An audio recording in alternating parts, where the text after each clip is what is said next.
할렐루야. 주님의 이름으로 환영합니다. 이 시간 우리 마음과 뜻과 정성을 다해서 영과 진리로 거룩하신 하나님께 예배드리겠습니다. 다 같이 기도하겠습니다.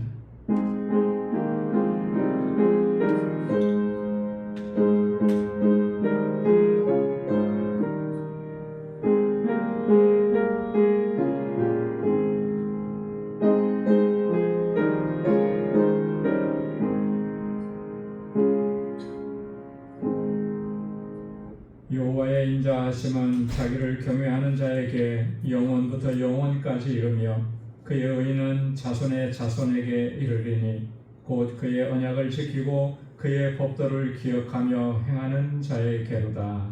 아멘. 은혜가 풍성하시고 자비하신 하나님, 성의로 지난 3일 동안도 은혜 가운데 저희들을 지켜주시고 다시금 하나님을 예배하는 이 자리로 저희들을 불러주심을 감사합니다. 날마다 우리에게 베푸시는 그 하나님의 놀라우신 은혜의 손길 늘 기억하게 하시고 그 은혜의 감격 속에서 하나님을 찬양하고 주의 이름을 높이며 주님을 선포하고 증거하며 살아가는 저희들 되게 하여 주옵소서. 오늘도 우리 가운데 찾아와 주시고 우리의 심령 가운데 좌정하셔서 하나님 우리의 예배를 기뻐 흠양하여 주옵소서. 예수님의 이름으로 기원하옵나이다. 아멘.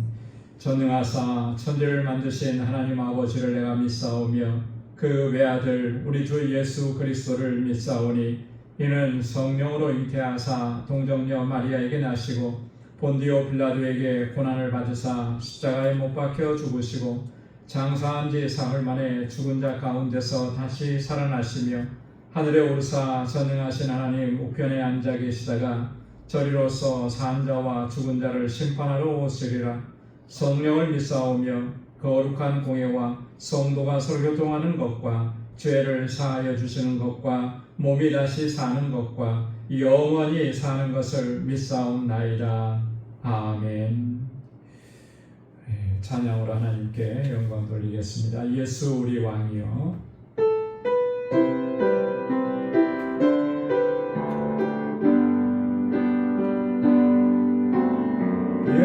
예수 우리 왕이여 이곳에 오셔서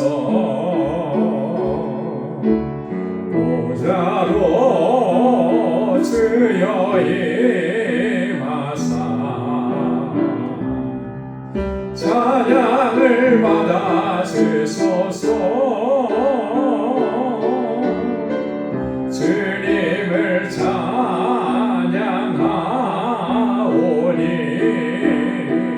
주님을 경배하오니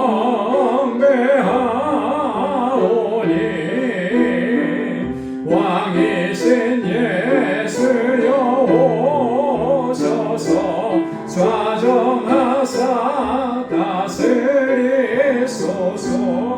예수 우리 왕이여. 예수 우리 왕이여 이곳에 오소서. 보좌로 주여 임하사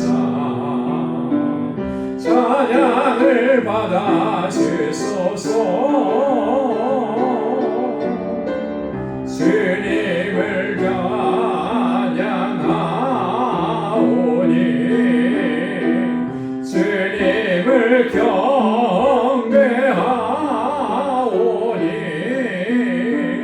왕이신 예수여 오셔서 좌정하사 다스리소서.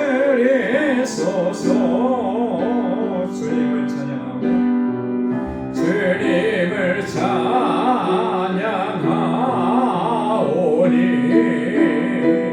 주님을 경배하오니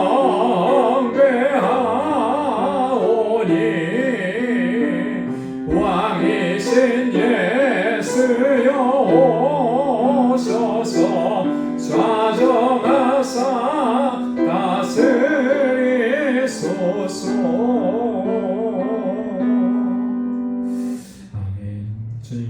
우리 마음속에 자정하셔서 우리를 주장하시고 인도해 주실 줄로 믿습니다. 오 하나님, 우리의 창조주시니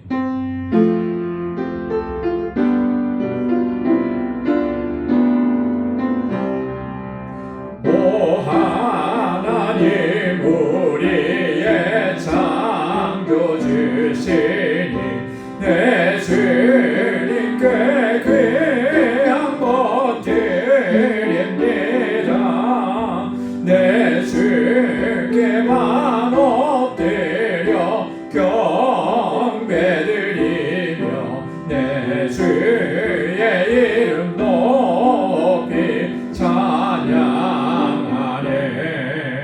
오 하나님, 우리의 대주제시여 큰 풍랑일 때도 도우셨네.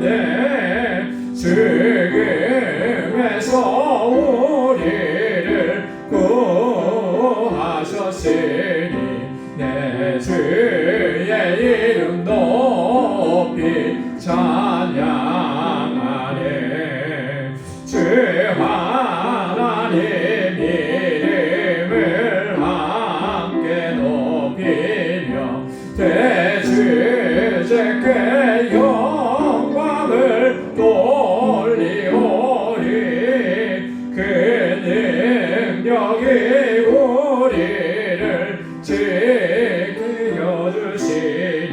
주 하나님을 높이 찬양하네. 3절요. 주 하나님 이름을 함께 높이며 대주제께 영광을 돌리오리. 그 능력이 우리를 지켜주시니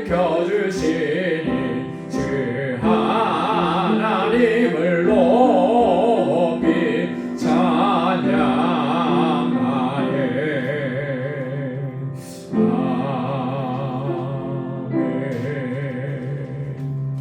아멘. 시온성과 같은 교회, 그의 영광 한없다.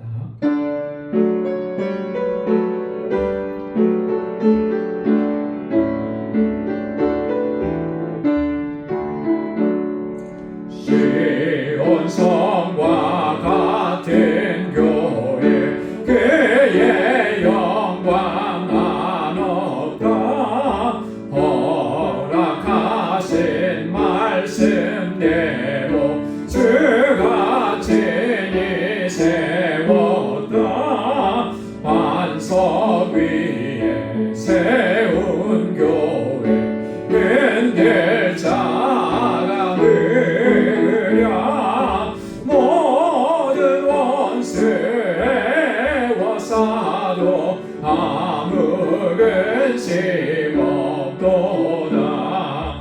생명샘이 솟아나와 모든 성도 마시니 언제든지 흘러넘쳐 부족함이 없도다.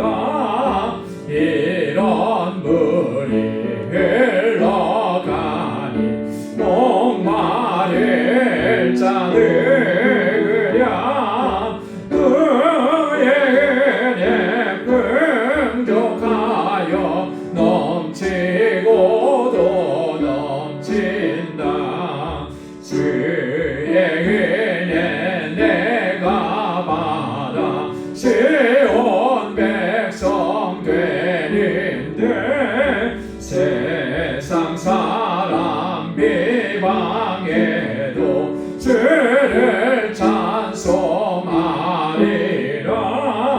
세상 얻는 모든 영광 하지만 개 같으나 주의 자녀 받을 복은 영원 무궁하도다. 주의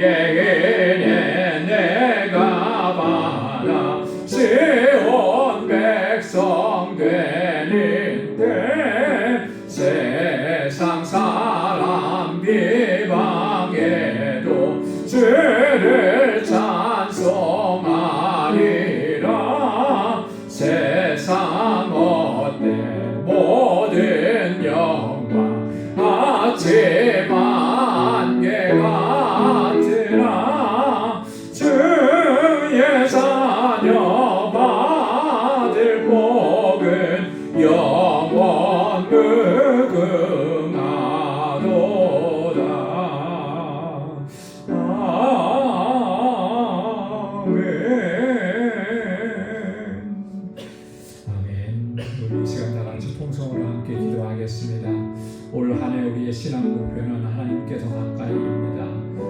날마다 한 걸음씩 한 걸음씩 주님께 더 가까이 나아가는 우리가 되게 하옵소서. 하나님께서 찾으시는 사람, 하나님께서 찾으시는 참된 예배자로 살게 하옵소서.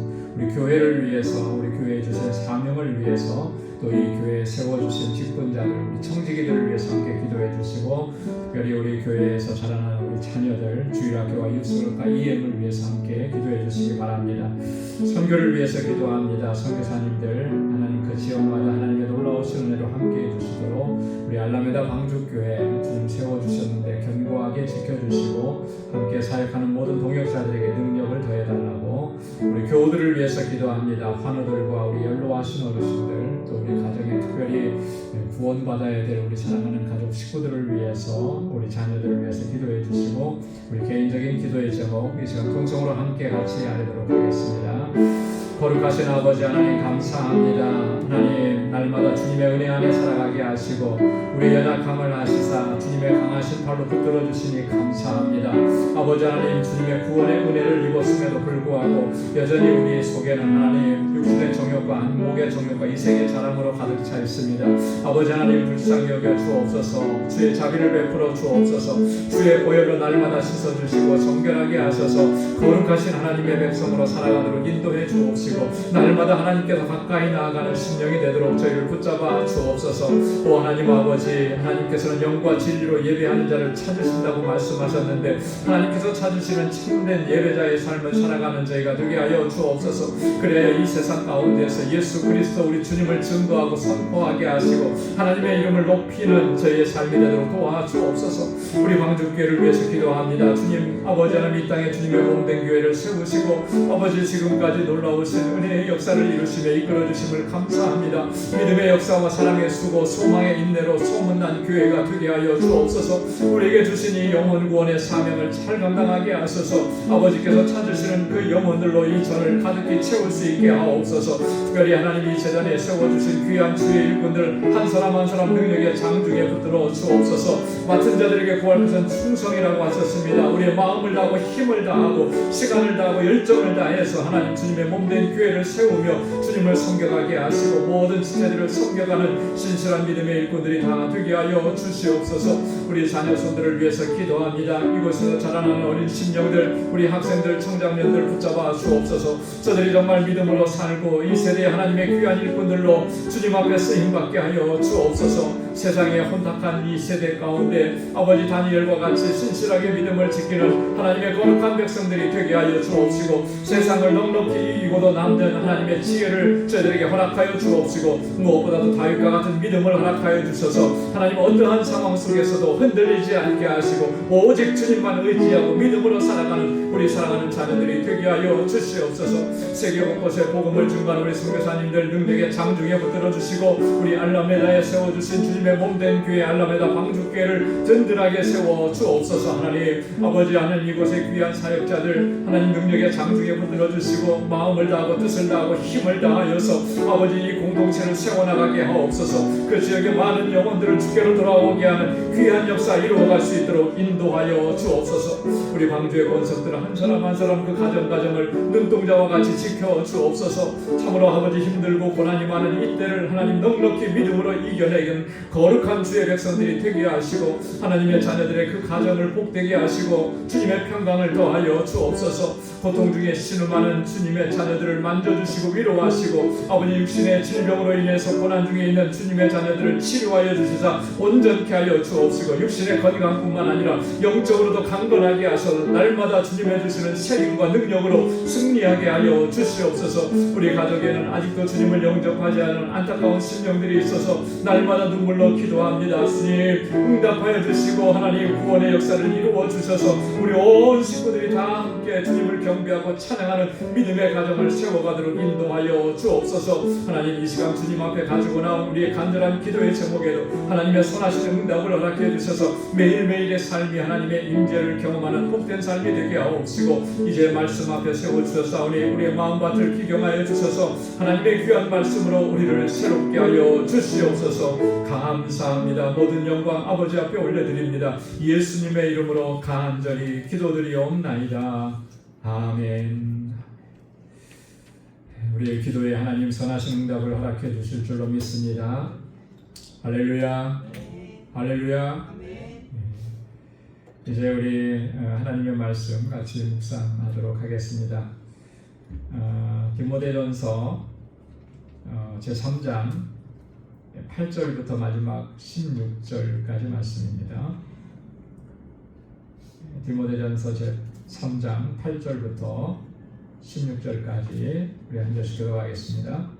이와 같이 집사들도 정중하고 일구이견을 하지 아니하고 술에 임박이지 아니하고 더러운 일을 탐하지 아니하고 깨끗한 양심에 믿음의 비밀을 가진 자라야 할지니 이에 이 사람들을 먼저 시험하여 보고 그 후에 책망할 것이 없으면 집사의 직분을 맡게 할 것이요 여자들도 이와 같이 정숙하고 모함하지 아니하며 절제하며 모든 일에 충성된 자라야 할지니라.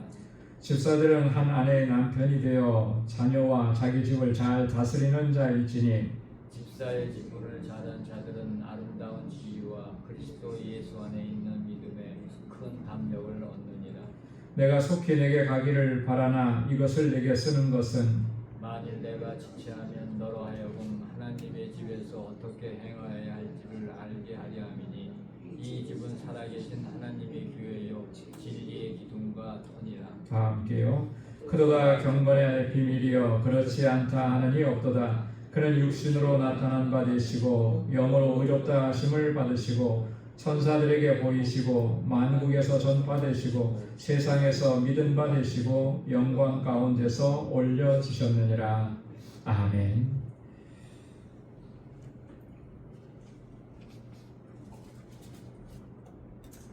우리 지난주에 이어서 우리 집사의 자격에 대해서 우리가 말씀을 함께 나눌 거고요. 그 다음에 이어서 14절부터 16절까지는 경건의 비밀에 대해서 이야기합니다.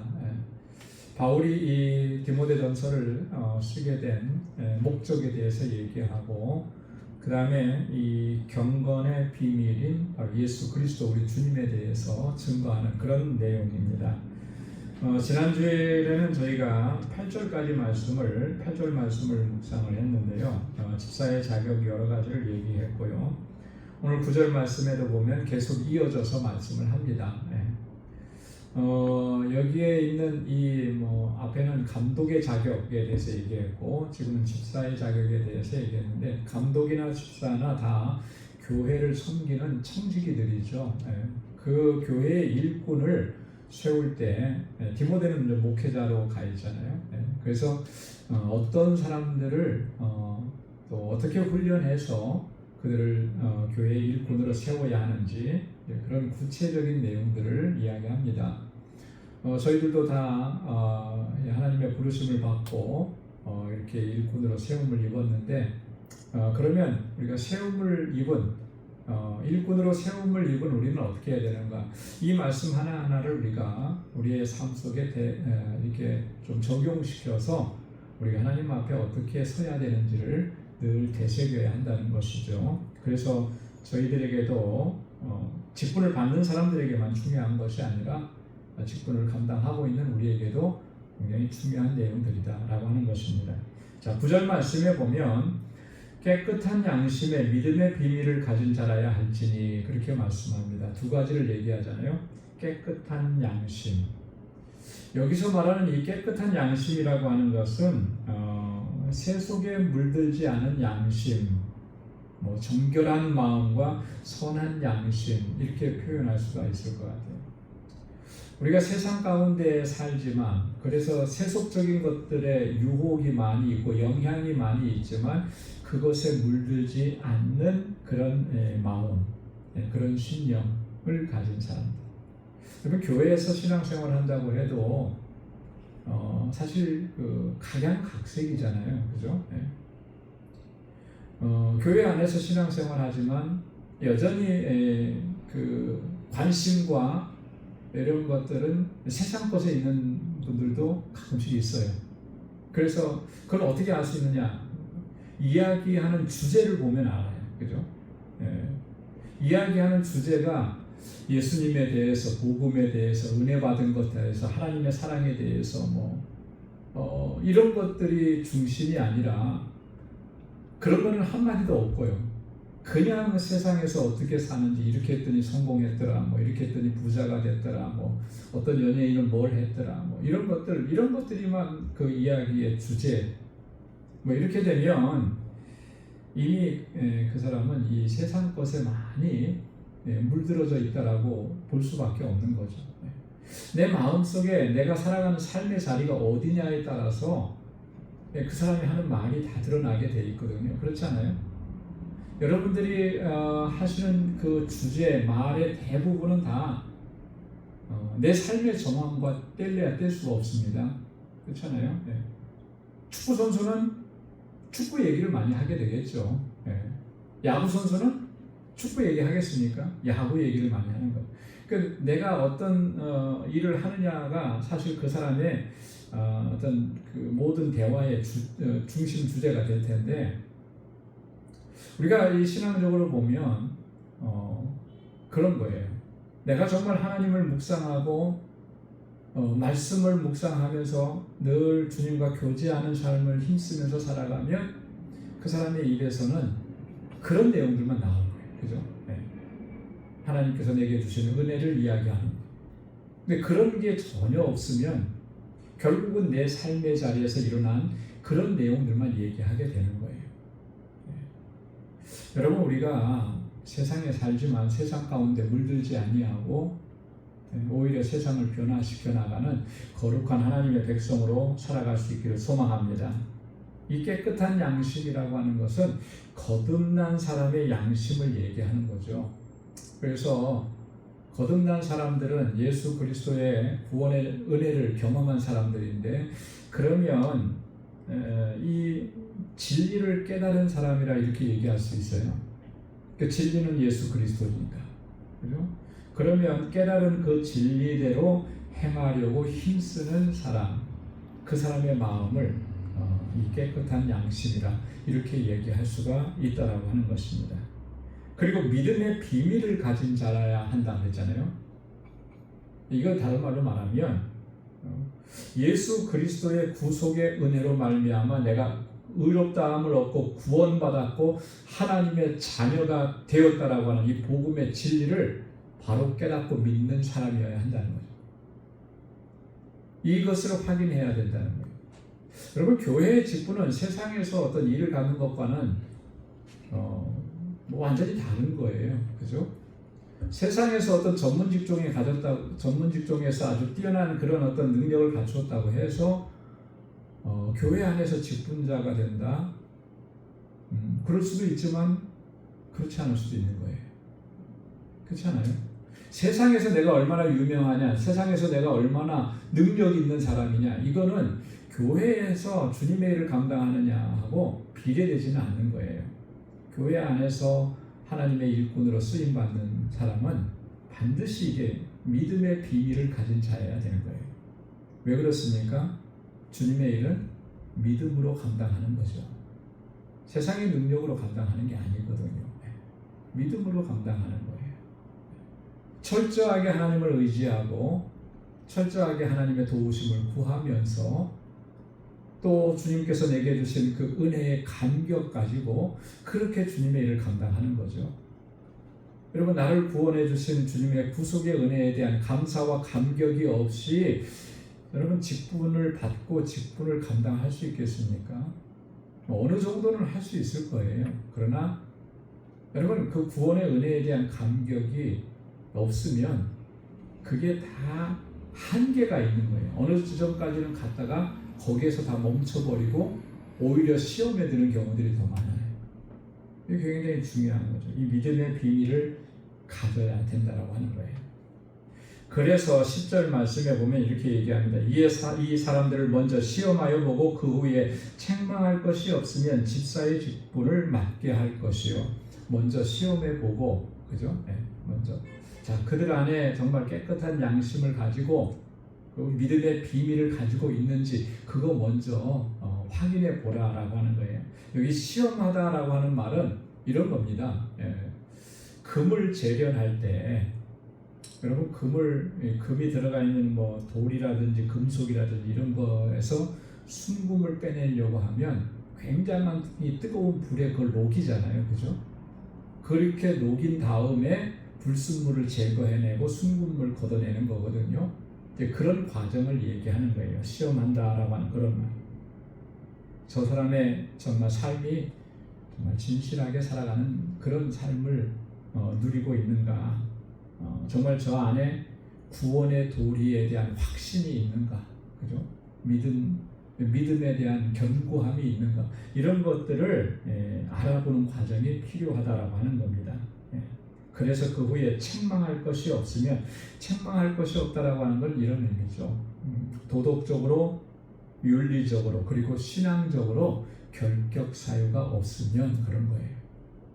세상에서 도덕적으로, 윤리적으로 정말 참 결격 사유가 많은데 그런 사람들을 교회 직분자로 만약에 세운다 그러면 교회 공동체가 어떤 모습으로 세상에 비춰지겠습니까?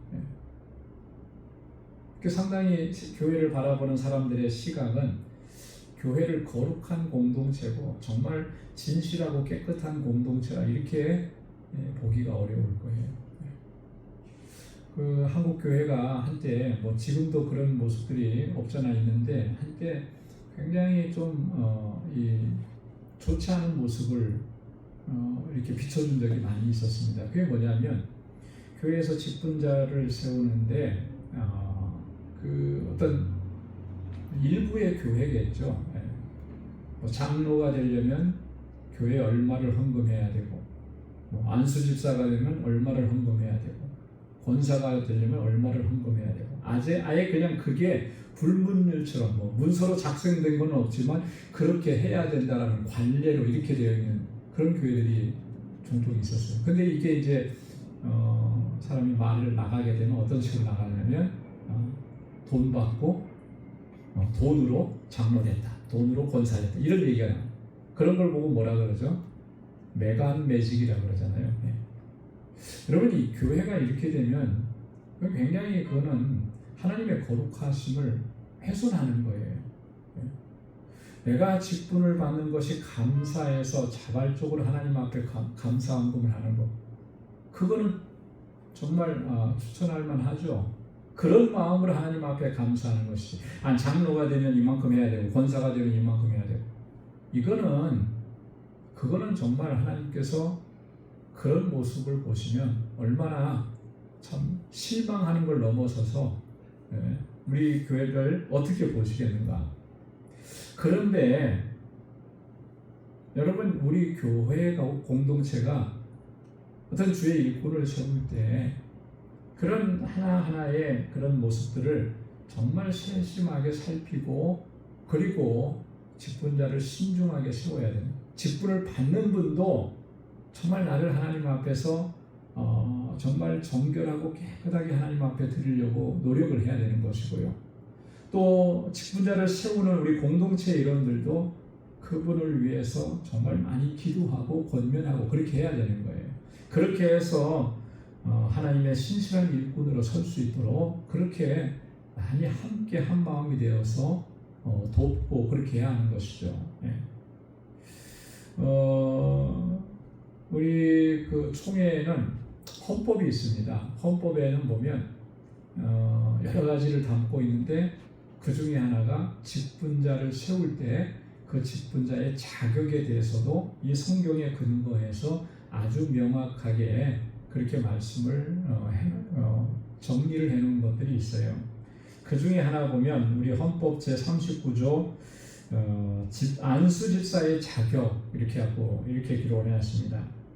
교우들의 신임을 받고 신실한 신앙과 지혜의 분별력이 있는 세례 교인, 입교인으로 무흠 5년을 경과하고 30세 이상이 된 자라야 한다. 이렇게 했어요. 여기 보면 교우들의 신임을 받아야 됩니다. 그래서 우리 항존직 분자들 선택할 때 뭐 하죠? 투표하잖아요. 투표. 그래서 장로로 피택되시는 분들은 우리 공동회의 자격이 되시는 분들의 3분의 2 이상 투표를 허락을 받아야 돼요. 찬성을 받아야 돼요. 그리고 안수 집사님이나 권사님들은 2분의 1 이상 이게 다 교우들의 신임을 얻는 거거든요. 예. 아무리 누가 추천해서 일하면 좋다 해도 전체 교우들이 다 이렇게 신임을 그 정도 이상의 신임을 안 해주면 허락이 안 되는 거예요. 교우의 신임을 받고 그 신임을 받는다라고 하는 것은 그의 신앙이 신실하다라고 하는 거죠. 네. 교회 안에서나 밖에서나 본이 되는 그런 하나님의 사람으로 살아간다라고 하는 거죠. 그래서 무흠 5년이 경과되고라고 하는 것은 어떤 잘못이나 이런 것들로 인해서 벌을 받지 아니한 그런 기간이 최소한 5년 이상은 되어야 된다라고 하는 거예요. 이런 부분들이 바로 먼저 시험해 본다라고 하는 그런 의미라고 하는 것입니다. 그래서 책망할 것이 없으면 그에게 집사의 직분을 맡긴다. 자, 11절에도 보면 계속 이어지는데 11절에서는 여자 집사님에 대해서만 따로 이렇게 언급을 한번 합니다. 여자들도 이와 같이 정숙하고 모함하지 아니하며 절제하며 모든 일에 충성된 절하야 할지니. 여자들도 이와 같이. 이와 같이라고 하는 말은 앞에서 집사의 자격에 대해서 쭉 얘기한 거 있죠. 그것처럼 그런 얘기입니다. 여러분, 성경의 여자 집사님에 대한 이야기가 구체화된, 구체적으로 이렇게 명시된 그런 내용이 있을까요? 없을까요? 들어보셨습니까? 아니면 찾아보셨습니까? 여자 집사님에 대해서. 사실 딱히 남자 집사라고 해서 남자 집사 이렇게 한 것도 없어요. 그냥 집사라고만 했지. 근데 당시의 어떤 관례를 보면 문화적인 관례나 사회적인 관례는 이 여자들이 앞에 나서서 뭘 하는 거가 거의 금지되어 있는 그런 사회 구조였습니다. 지금부터 2000년 전이니까 얼마나 그랬겠어요. 우리나라만 봐도 조선시대나 이럴 때 불과 400~500년 전에 여자분들이 어떤 관직에 나간다거나 이런 일들을 할 수 있었나요? 할 수 없었잖아요. 그죠? 네. 그런 걸 비추어 보면 초대교회 2000년 전인데 아무리 그쪽이 서구 사회라 할지라도 이런 일이 없었을 것이구나 라고 우리가 예측을 해볼 수 있는데, 그러나 성경을 보면 성경에는 그렇지 않아요. 그런 사회의 구조임에도 불구하고 교회 안에는 여자 집사님들도 있었다라고 하는 것을 우리는 확인해 볼 수가 있는 것입니다. 그 로마서 16장 1절에 보면 바울이 로마 교회에 보내는 편지를 마무리하면서 동역자들을 쭉 소개하는데 가장 먼저 소개한 사람이 누구냐면 겐그리아 교회의 일꾼인 베베라고 하는 사람을 얘기합니다. 이 베베는 여자거든요. 근데 여기가 겐그리아 교회의 일꾼이라고 했는데 그 일꾼이라고 하는 이 말의 헬라어는 집사로도 번역을 할 수 있는 그런 단어예요. 자, 그러니까 이 초대교회 때 여자 집사님이 있었다라고 하는 것을 충분히 알 수가 있죠. 그리고 지금도 마찬가지지만 2000년 교회 역사에 이렇게 쭉 보면 교회 안에 성도님들의 비율은 남자보다는 여자가 훨씬 많았다. 그리고 바울이 편지를 보낼 때마다 또 바울의 동역자 중에는 여자 동역자들이 굉장히 많이 있었습니다. 여러분들이 잘 알고 있는 대표적인 사람들, 금방 떠오르는 사람 누가 있습니까? 브리스길라 같은 사람이 있죠. 루디아 같은 사람이 있고, 이런 많은 사람들이 이 바울과 함께 동역하면서 교회를 섬겨갔던 것이거든요. 자, 그러면 여자 집사로서 어떻게 해야 되냐? 똑같다는 거예요. 다르지 않다는 거예요. 거기에서 몇 가지 더를 이렇게 추가하는데요. 이게 굉장히 중요한 내용인 것 같아요. 정숙하고, 첫째는 그랬습니다. 우리 옛날 개혁 성경에는 단정하고 그랬거든요. 정숙, 단정. 이 말의 원래 의미는 하나님을 두려워하면서 나오는 신중함을 얘기하는 거예요.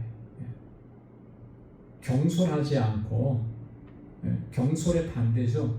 신중함. 근데 그 신중함은 천성적으로 본성적으로 신중하다 그 얘기하는 게 아니고 하나님을 두려워하는 마음에서 나오는 거예요. 그죠? 여러분 우리의 신앙의 중심은 늘 내가 하나님 앞에 서 있다라고 하는 이 인식을 가져야 되는 거잖아요. 그게 코람데오의 신앙이라고 우리 얘기하는데 하나님 앞에 서 있기 때문에 두렵고 떨리는 마음으로 서는 거예요. 어떤 분이 그러더라고요. 사람이 왜 범죄하느냐? 왜 죄를 짓느냐? 성경에 죄라고 이런 것들을 얘기하는데 왜 그런 죄인 줄 알면서도 죄를 짓느냐? 죄를 짓는 그 순간만큼은 하나님이 이 자리에 계시지 않다고 생각하기 때문에 죄를 짓는 거예요. 하나님이 나를 보시고 하나님이 이 자리에 같이 계시다라고 하는 것을 인식하고 그렇게 살아간다면 하나님이 보시는데 어떻게 죄를 지을 수 있겠느냐?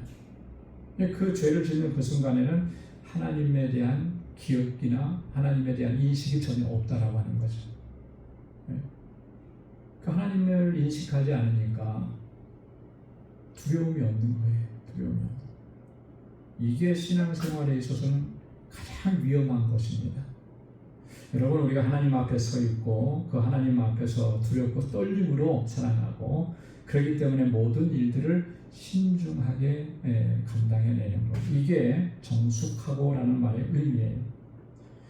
모함하지 아니하며 그랬습니다. 모함. 여러분 모함한다라고 하는 말은 다른 사람을 비방하는 거죠. 그죠? 다른 사람에게 어떤 해를 입히려고 사실이 아닌데 사실인 것처럼 또 사실인데 사실이 아닌 것처럼 그렇게 거짓으로 얘기하는 거 그게 모함입니다. 근데 이 모함이라고 하는 말은요 헬라어에 보면 디아볼로스라고 하는데 이 디아볼로스라고 하는 말은 비방자, 사단이라고 하는 그런 의미를 담고 있어요. 디아볼로스. 자, 그러니까 모함하는 일은 어떤 일이라는 겁니까? 사단적인, 마귀적인 행동이다라고 하는 것을 얘기하는 거예요. 여러분, 이 모함이 얼마나 무서운 겁니까? 한 개인, 한 인격체를 죽이기도 하고요. 그죠? 그 모함 받아서 정말 나중에 견딜 수 없어서 스스로가 자기 목숨을 끊는 이런 경우들도 종종 우리가 보게 되잖아요. 너무나 끔찍하고 안타까운 일입니다. 그걸 해명할 길이 없으니까, 그죠? 그걸 어떻게 진실을 밝힐 길이 없으니까 자기 목숨을 끊어가면서 나는 진실하다라고 얘기하는 거잖아요. 이 모함하는 게 정말 무서운 거예요. 한 인격체를 죽일 뿐만 아니라 더 나아가서는 교회 안에서 모함하는 일이 있으면 교회를 혼란스럽게 하고 위험에 빠뜨리게 되는 거예요. 절대적으로 모함하는 일은 있어서는 안 되고 해서도 안 되는 것이죠. 성경에 보면 모함하는 일들이 종종 나오거든요. 근데 이 성경에 시바라는 사람이 나옵니다. 시바. 이 사람이 누구냐면 사울 왕의 종이었어요. 사울 왕의 종이었는데 사울 왕이 죽잖아요. 그리고 다윗이 그 왕이 되고 그러면서 이제 자기 주군이 죽었으니까 그 사울의 이 아들들도 다 죽었죠.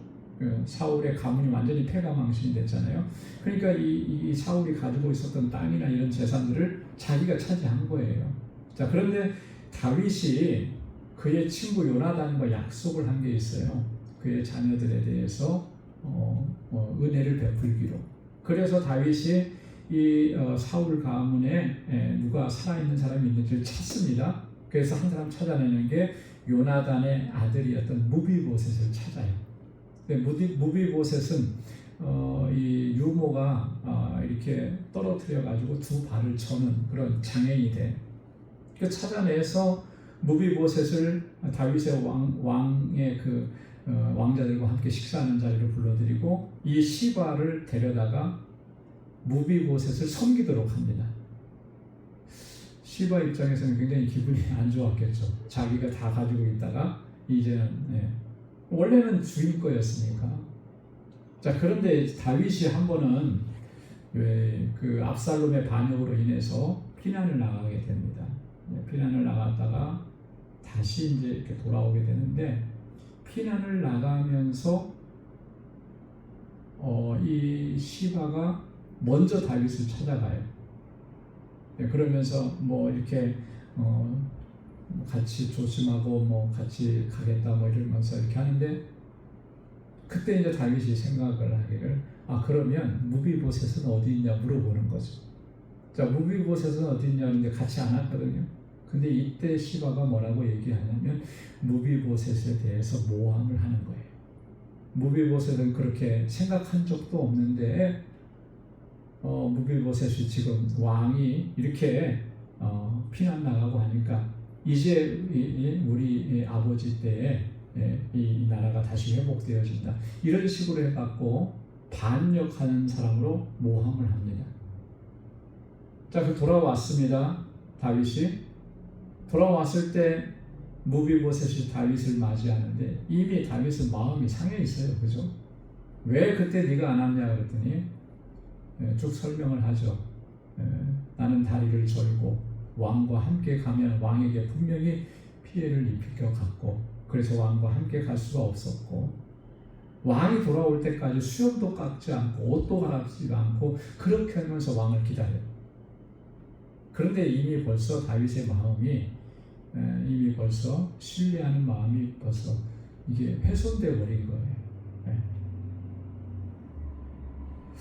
다윗과 무비보셋의 관계를 이렇게 소원하게 만들고 그걸 깨트려 버리는 게 이게 시바가 했던 그 모함이라는 거예요.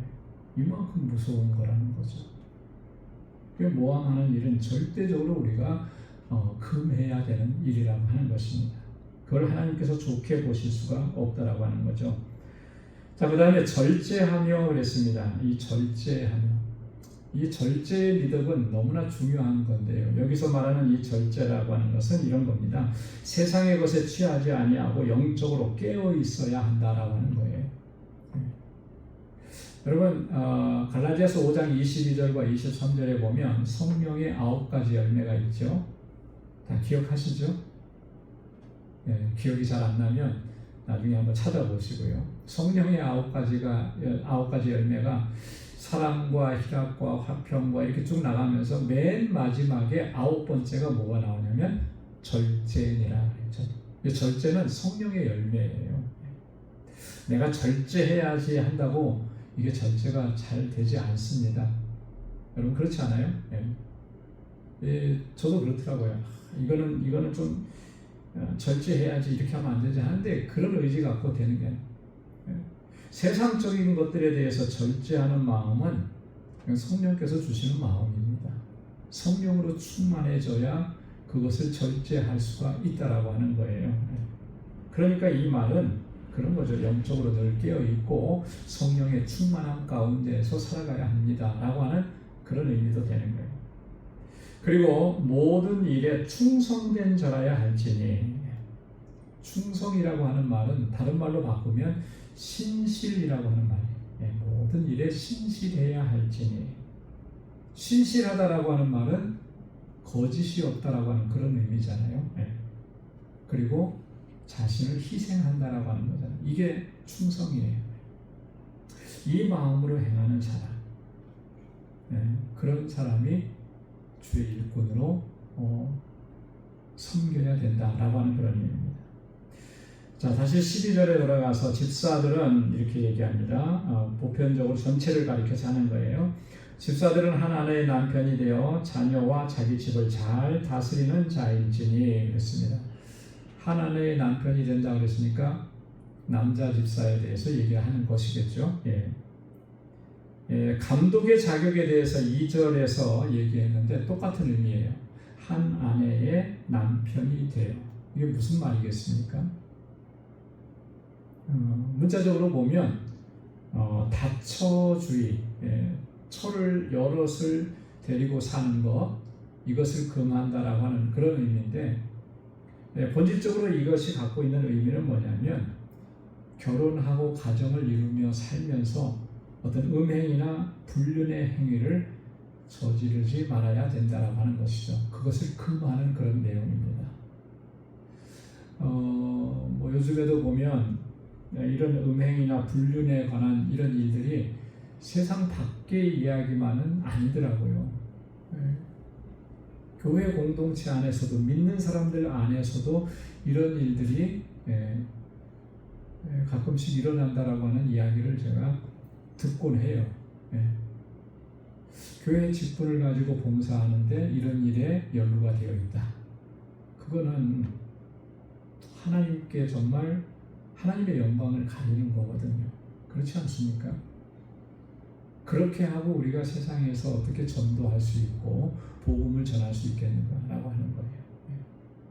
그래서 이 한 아내의 남편이 된다라고 하는 말의 의미는 나는 아내가 한 사람이야 뭐 이런 얘기가 아니라 정말 이런 어떤 음행이라든지 불륜이라든지 여기에 연루가 되지 않는 그런 올곧은 그런 어떤 신실함을 가지고 가정 안에서 가정을 이끌어가야 된다라고 하는 것이고요. 또 자녀와 자기 집을 잘 다스리는 자여야 된다.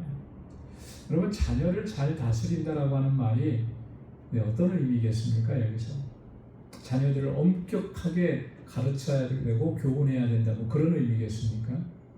물론 그런 의미도 포함이 되겠지만 여기서 말하는 것은 이런 거예요. 자녀들에게 신앙적으로 본이 되어야 한다라고 하는 거잖아요. 그죠? 여러분 우리 자녀들에게 말을 많이 해서 가르치는 것도 중요하긴 한데요. 이게 아이들이 이제 커가면서는 아무리 말로 해도 잘 안 듣습니다. 그렇잖아요? 딱 한마디 하고 두 번째 말하면 아이들이 벌써 인상이 달라져요. 하고 막 인상 찌그리고 세 번 더 말하면 이제 등을 돌리고 나가죠. 잔소리 그만하라 그러고. 말로 뭘 교육하고 하는 것은 어렸을 때나 아기들이 그럴 때나 그렇죠. 커가면서는 그게 잘 안 돼요. 그런데 중요한 것은요.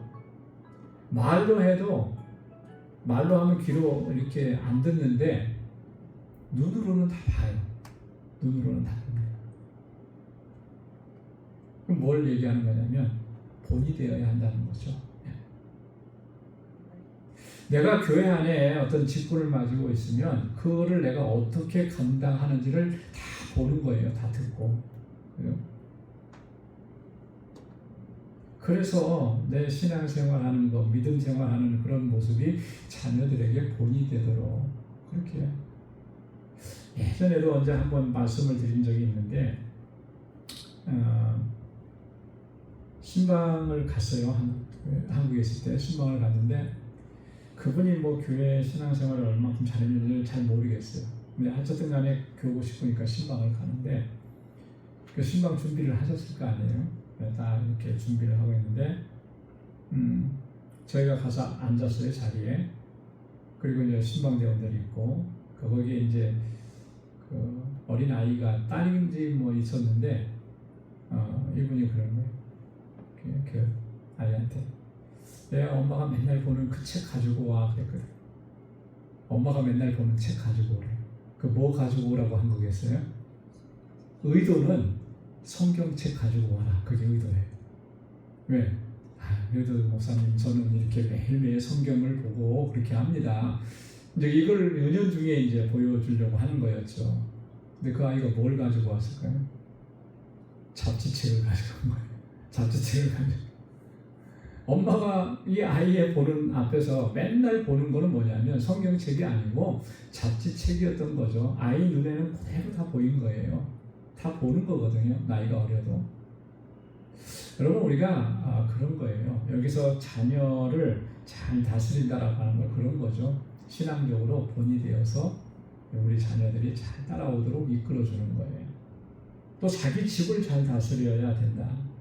지난주에도 말씀을 드렸듯이 수신제가 치국 평천하라 그랬습니다. 먼저 나를 잘 다스리고 그래야만 집안을 잘 다스립니다. 그래서 그 집안을 신앙적으로 말씀으로 기도로 잘 이끌어가는 그 모습을 보면 그것이 교회를 섬기는 모본이 되는 본이 되는 거죠.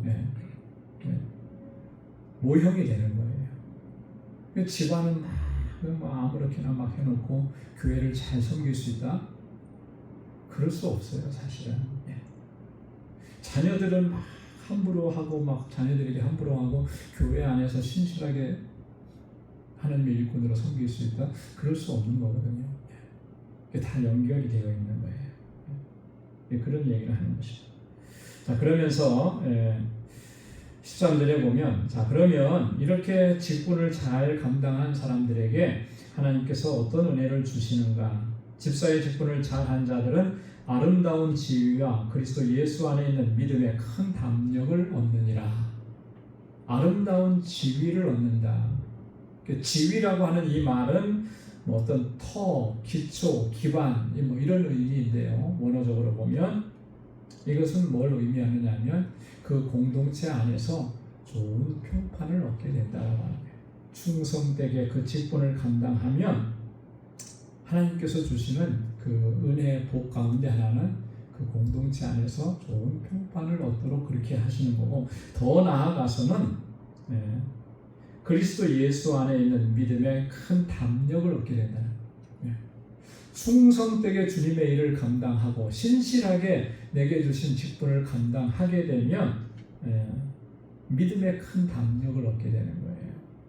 그래서 복음을 증거하고 또 복음을 지키고 하는 일에 담대함으로 그 복음을 전하고 지킬 수 있도록 그런 은혜를 허락해 주신다는 거죠.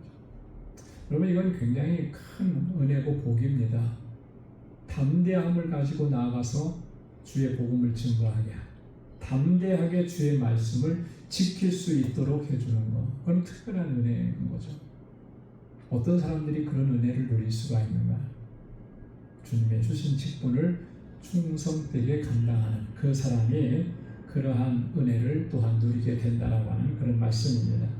자, 이렇게 해서 감독과 집사의 자격에 대해서 쭉 말씀한 다음에 이제 마지막 14절부터 말씀을 보면 이 편지를 쓴 목적과 그리고 이 경건의 비밀에 대해서 이야기를 합니다. 14절과 15절 말씀에 보면 내가 속히 내게 가기를 바라나 이것을 내게 쓰는 것은 만일 내가 지체하면 너로 하여금 하나님의 집에서 어떻게 행해야 할지를 알게 하려 함이니 이 집은 살아계신 하나님의 교회요 진리의 기둥과 터니라 그랬습니다. 바울이 지금 그 디모데가 있는 곳으로 속히 가고 싶다 그랬어요. 지금 디모데가 어디 있다 그랬죠? 어디서 목회한다 그랬습니까? 에베소 교회에서 목회하는 거예요. 거기를 지금 가고 싶다. 그런데 내가 이 편지를 쓰는 것은 내가 지체가 되고 있기 때문에 그렇다라고 하는 거죠. 사실 이때가 바울이 사도행전 28장에 보면 바울이 로마로 호송되어 가서 로마의 감옥에 갇히게 됩니다. 근데 그 감옥은 뭐 빌립보 감옥에 갇혔던 것처럼 지하 감옥 이런 게 아니고 요즘 식으로 말하면 가택연금 같은 거예요. 집 바깥으로는 못 나가게 하고 대신에 사람들은 들어올 수 있고, 자 그러면서 이제 로마에서도 찾아오는 사람들에게 복음을 전했거든요. 이게 이제 1차 로마 감옥에 갇히는 거예요. 근데 그렇게 한 2년 정도를 갇혀 있다가 풀려납니다. 그래서 바울은 다시 이 아시아 지방을 돌아다니면서 교회들을 이렇게 돌아봐요. 그리고 이제 빌립보 교회를 방문하기 위해서 마게도냐로 갑니다. 마게도냐에서 다시 일을 마치고 에베소 교회로, 디모데가 있는 교회로 가기로 이렇게 결정을 했는데 자꾸 그 일이 여러 사정으로 인해서 지체가 되는 거예요. 그래서 바울이 언제쯤 다시 가게 될지 기약이 없으니까 먼저 편지를 써서 보내는 거죠. 그 얘기를 하는 겁니다.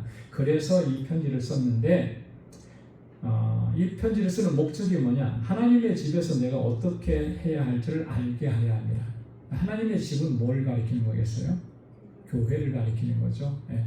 교회 안에서 내가 어떻게 해야 될지 그걸 좀 자세하게 설명하려고 하는 것이다. 그런데 이 교회를 뭐라고 설명하느냐면 굉장히 중요해요. 이 교회는 살아계신 하나님의 교회요 진리의 기둥과 터이라. 이 교회는 살아계신 하나님의 교회라는 거예요. 살아계신 하나님의 교회.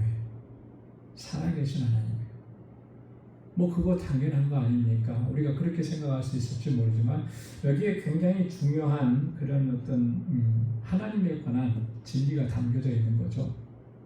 왜 살아계신 하나님의 교회라는 표현을 썼을까? 왜 그랬을 것 같습니까? 살아계시다라고 하는 말을 쓴 거는 뭘 강조하는 거예요? 죽어 있는 것들 가운데에서 살아계심을 강조하는 거잖아요. 이 말의 의미는 그 지역에 많은 사람들이 우상 숭배로 가득했던 거예요. 에베소 교회도 마찬가지고, 이 우상 숭배로 만연되어 있는 그 사회, 우상의 특징이 뭡니까? 우상은 살아있는 존재예요? 아니잖아요. 죽어 있는 존재죠. 아무것도 아닌 허무하고 무인 존재예요. 그거에 비해서 하나님은 살아계시다라고 하는 거예요. 그래서 하나님은 생명을 주시는 창조주이시고 전능자이시고 그 하나님이 생명의 주관자이시다라고 하는 것을 담고서 얘기하는 것입니다. 그래서 교회는 그 하나님의 교회라고 하는 거예요. 오늘 우리의 교회는 그 하나님께서 살아계셔서 여전히 우리를 다스리고 주관하시고 이끌어 가시는 줄로 믿습니다. 그리고 교회는 진리의 기둥과 터라 그랬잖아요. 교회는 진리의 기둥과 터. 기둥과 터라고 하는 것은 뭡니까? 견고하다라고 하는 얘기잖아요. 확고하다라고 하는 거죠. 어떤 토대가 된다라고 하는 것이죠. 진리의 기둥이라는 거예요. 진리의 터가 되는 거예요. 진리가 뭐죠? 예수 그리스도 하나님의 말씀이 진리인 거죠.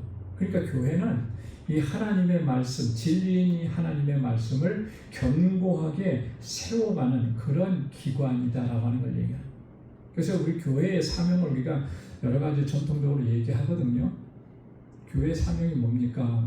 하나님 예배하는 거, 그죠?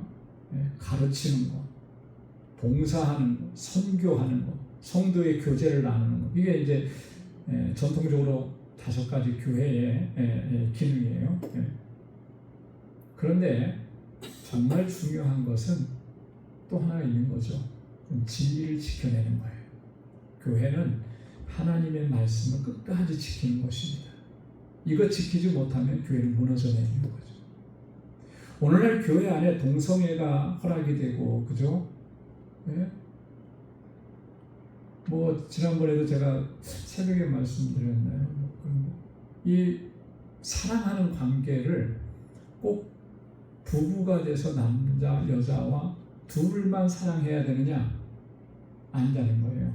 사랑은 타자 간의 사랑도 허용이 되어야 된다. 이런 얘기를 교단 안에서 그거를 이야기하는 교단이 있더라고요. 깜짝 놀랐습니다. 아, 미국 교회가 이렇게까지 갔나? 목회자의 사랑은 한 아내에게만 가는 것이 아니라 많은 사람에게 허용되어지고 가도 된다라고 하는 그런 거를 고수하고 지키려는 그런 교단들이죠. 깜짝 놀랐습니다. 그게 하나님의 말씀에서 그게 허용된 부분입니까? 그렇지 않잖아요. 말씀의 진리를 견고하게 붙잡지 않으면 결국 그렇게 될 수도 있다라고 하는 거예요. 왜? 그거는 결국 세상의 흐름을 따라가는 거거든요. 그러면 이미 교회는 말씀에서 벗어나면 하나님의 교회라고 말할 수가 없는 거죠. 거룩한 교회라고 말할 수가 없는 거예요. 중세 시대의 로마 캐톨릭 교회가 그렇게 부패하고 썩어져서 그래서 종교 개혁이 일어날 수밖에 없었던 것은 말씀을 지키지 않았기 때문에 그런 거거든요. 교회가 진리의 기둥과 터가 되지 못했기 때문에 그런 거예요. 그러니까 그 안에 온갖 인간의 탐욕이 다 들어가고 그래서 면죄부 같은 것들이 나오는 거잖아요. 그래서 이 공로주의 사상이 나오는 거고요. 말씀 앞에 견고하게 서가는 교회가 또 우리의 삶이 되어야 할 줄로 믿습니다. 그래서 그 진리에 대해서 16절에 이렇게 얘기합니다. 크도다 경건의 비밀이요 그렇지 않다 하느니 없도다. 이 경건의 비밀이라 해서 여기서 비밀이라고 하는 이 말은 계시된 진리의 말씀 예수 그리스도를 얘기하는 거예요. 왜 비밀이라고 얘기했는가? 예수님께서 이 땅에 오시기 전까지 그 진리는 감추어져 있었잖아요. 감추어진 것을 비밀이라고 얘기하죠. 예. 그 감추어졌던 진리가 예수님께서 오심으로 인해서 세상 가운데서 드러나게 된 것이죠. 그래서 경건의 비밀이다 그렇게 얘기를 했는데요. 자, 그러면 그는 주님은 어떤 분이신가? 육신으로 나타난 바 되시고 육신으로 나타나셨다는 이 말씀이 성육신 사건을 얘기하는 거예요. 영으로 의롭다 하심을 받으시고, 원래 의로우신 분이신데 또 의롭다 하심을 받아야 되는 거예요. 그런 의미가 아니라 이것은 뭘 얘기하느냐면 예수님께서 이 땅에 오셔서 대속의 죽음을 당하시고, 그죠? 십자가에서 십자가의 죽음을 죽으셨죠. 그리고 3일 동안 무덤에 계셨다가 부활하신 후에는 며칠 동안 계셨습니까? 40일 동안 계시다가 그 다음에 어떻게 되신 거예요? 승천하시고, 자, 승천하신 후에는 어떻게 되신 겁니까? 하나님 보좌 우편에 앉으셨는데 본래의 그 영광을 회복하신 거잖아요. 그죠? 이 땅에 인간의 몸을 입고 오셔서 가장 낮고 천한 모습으로 그렇게 죽어가셨는데 이제는 다시 그 영광을 회복하신 거예요. 그걸 얘기하는 겁니다. 영으로 의롭다 하심을 받으시고 천사들에게 보이시고. 예수님의 부활을 가장 먼저 목격한 사람은 누구죠? 천사들이에요. 천사들. 사람이 아니죠. 천사들이. 근데 예수님의 공생에, 예수님의 탄생에서부터 예수님의 부활하실 때까지 천사들은 항상, 그죠? 예수님을 부종했습니다. 예수님을 따랐어요. 예수님을 섬겼습니다. 예수님이 메시아로 오신다는 사실을 제일 먼저 증거한 것도 천사들이 증거했고, 그죠? 예수님께서 40일 동안 금식하고 마귀에게 세 차례에 거쳐서 시험을 받으셨죠. 그 시험을 다 이기시고 났을 때 천사들이 와서 예수님을 보호하고 지켜주죠. 그죠? 예수님께서 부활하셨다는 소식도 천사들이 가장 먼저 증거했고요. 그런 얘기를 하는 겁니다. 만국에서 전파되시고, 예수님이 전파되셨습니다. 제자들을 통해서 땅끝까지 예수를 증거하게 하십니다. 그래서 세상에서 믿음 바 되시고, 제자들이 이렇게 전함으로 인해서 세상에 많은 사람들이 예수 그리스도를 믿게 되었다라고 하는 것이죠. 그리고 영광 가운데서 올려지셨느니라. 올려지셨다라고 하는 말은 예수님의 승천이에요.